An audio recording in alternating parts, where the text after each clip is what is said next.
来继续来到立法院，民进党的立委黄捷，伫咧初八迄天的透早，互监视器翕到撬开着内政委员会大门。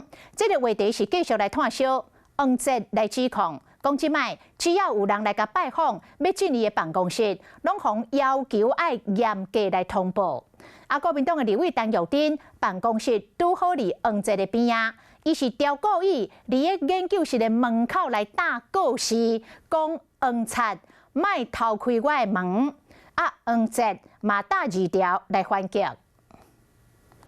大字写黄捷唔通偷拍开我的门。国民党立委陈玉珍伫咧办公室路口打真侪张告示，警体民进党立委黄捷，敢伫咧8号半暝偷偷甲内政委员会大门撬开。1、2、3、4、5、6、7就走到了，这样觉得非常内心觉得非常的恐惧，可能要贴封条才能防得了小的。是做贼喊捉贼啦，研究室在陈玉珍旁边，然后旁边是一个就是恶邻居。事实上，那陈玉珍青岛立馆的闹会。 嘛拢来对着天，国民党团嘛计划大量印广告，搭伫咧每一个委员的研究室。不过黄捷嘛无咧冷请，就伫咧陈玉珍传出要伫咧家己的国会研究室装潢18款，伫咧陈玉珍办公室边的所在搭列宁18款，请回正边行。 因为我没有做嘛，所以我不觉得哈。朱伟警就是说有被下条子说要通报，这个一定要赶快查清楚。